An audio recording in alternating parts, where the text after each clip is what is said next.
Assalamualaikum warahmatullahi wabarakatuh. Perkenalkan, nama saya Sanjesi Ahmad Fernandian dari Prodi Manajemen Bisnis Fakultas Ekonomi mahasiswa Universitas Internasional Semen Indonesia. Di sini saya akan menganalisa salah satu perusahaan dari segi strategi maupun pemasarannya dalam kondisi pandemi seperti ini, bagaimana dari produksinya maupun cara melayani konsumen. Di sini saya akan menganalisa yang pertama tentang perusahaan H&M, perusahaan pakaian yang biasanya dijual atau dipasarkan di mal-mal di seluruh Indonesia. Yang pertama tentang strategi lingkungan dan pemasaran. Di sini strategi lingkungan dan pemasaran itu sangat penting dikarenakan perilaku konsumen terhadap perusahaan itu menggunakan macam-macam strategi pemasarannya untuk menarik konsumen atau pelanggan untuk membeli produk dari perusahaan tersebut. H&M di sini itu biasanya berjualan di store, khususnya di mall. Di situ yang pernah saya kunjungi di situ di saat sebelum adanya pandemi, produksi mereka sangat lancar, terus pembelian maupun pelanggannya juga sangat antusias untuk membeli produknya. Namun dengan kondisi seperti ini,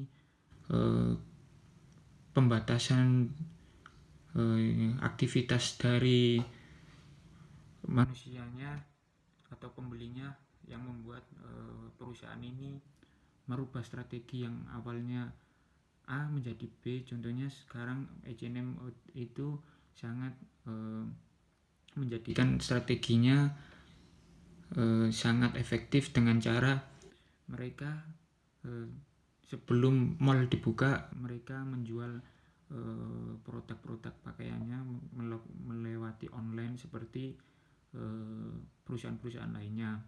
Lalu di situ terdapat 3 kriteria dari strategi lingkungan maupun pemasarannya. Yang pertama tentang fisik, waktu,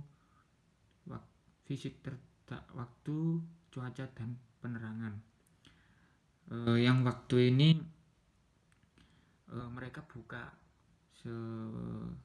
ketika mallnya dibuka itu mereka membuka store-nya dari jam 10 sampai jam 9 dengan mengikuti protokol pemerintah yang telah dianjurkan. Salah satunya memberikan batasan dalam store atau tokonya itu aktivitas jumlah pembeli.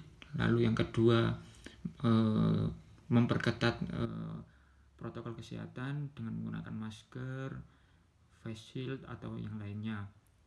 Lalu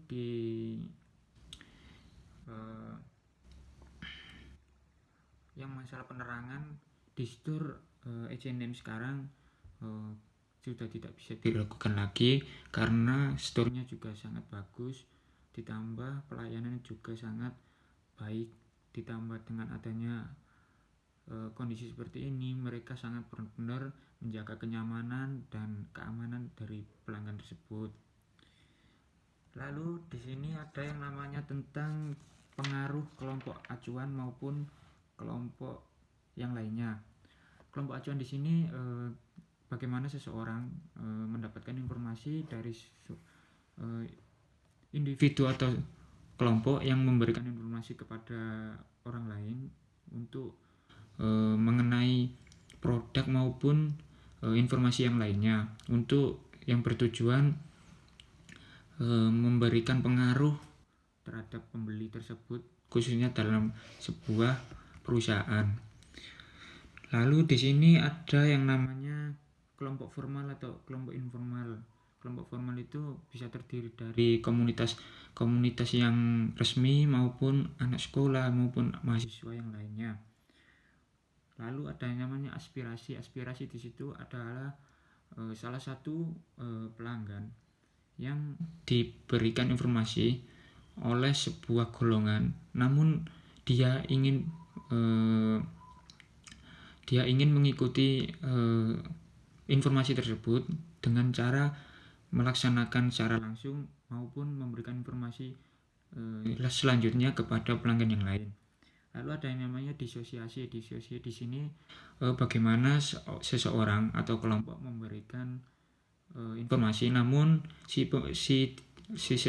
pembeli maupun orang lain yang diberikan informasi tersebut tidak langsung serta-merta mengikuti informasi yang diberikan oleh informasi orang lainnya, namun dengan cara membuktikannya sendiri.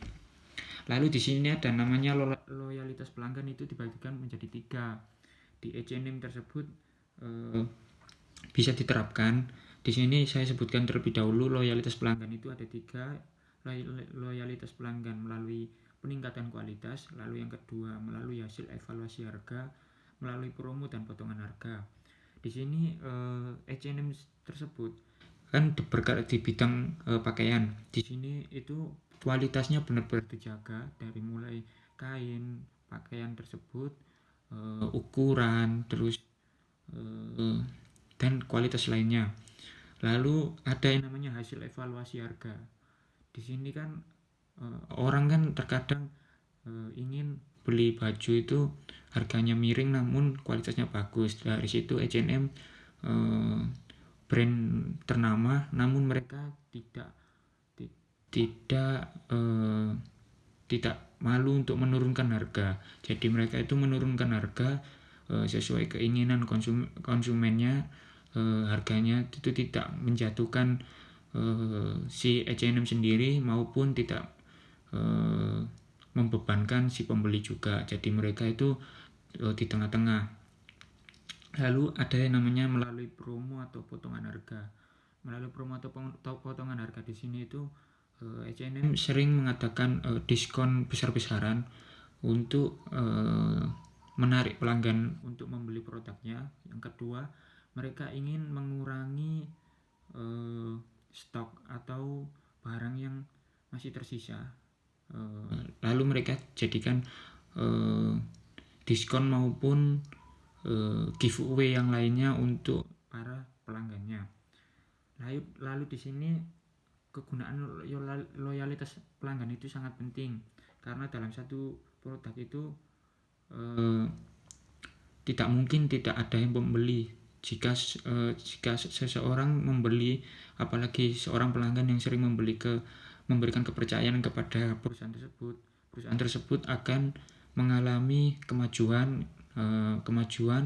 lalu kedepannya lebih baik, dan ketiga proses produksinya juga lancar. Lalu yang keempat ada yang namanya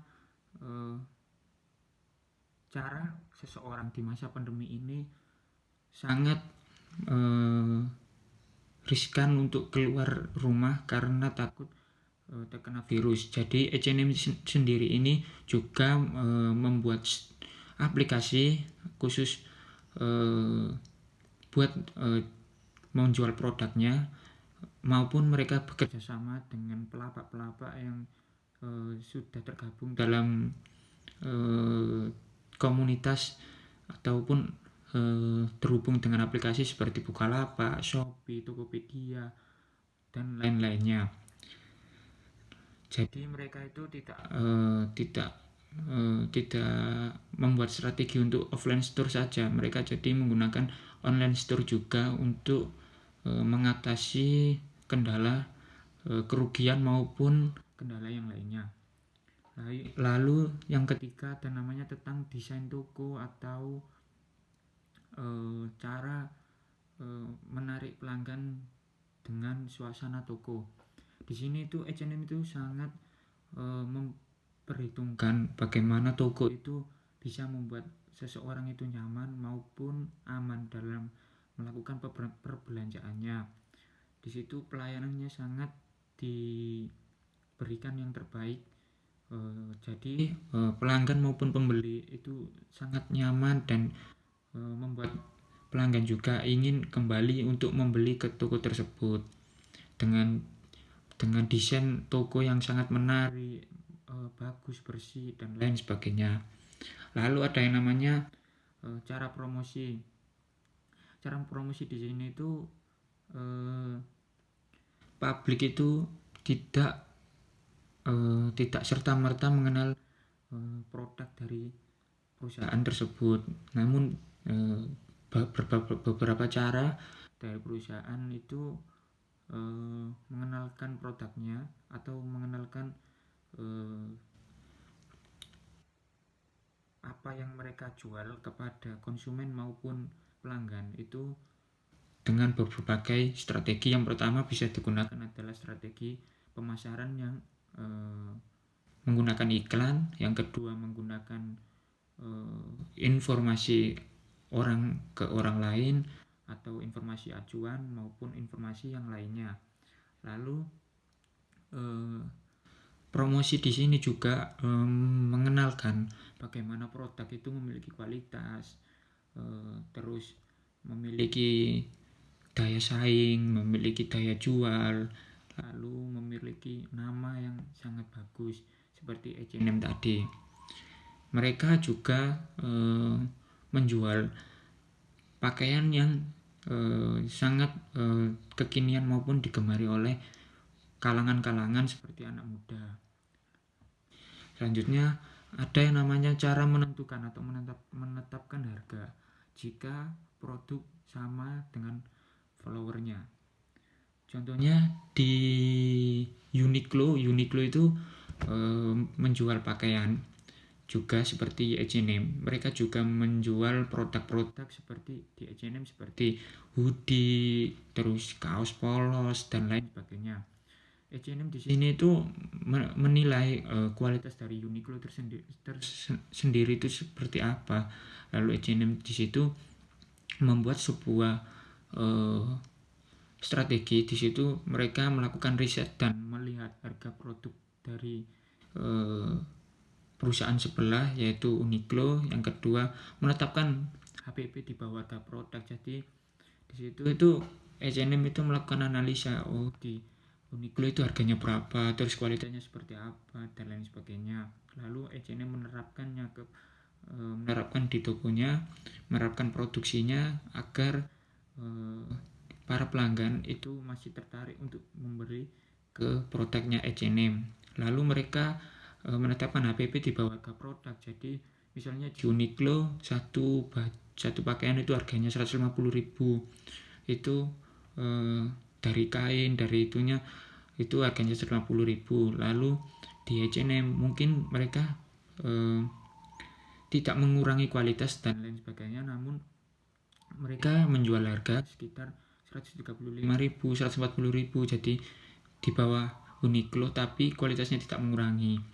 Jadi pelanggan itu masih tetap tertarik untuk membeli di H&M. Mungkin itu yang bisa saya sampaikan, kurang lebihnya saya mohon maaf. Wabillahi taufiq wal hidayah. Wassalamualaikum warahmatullahi wabarakatuh.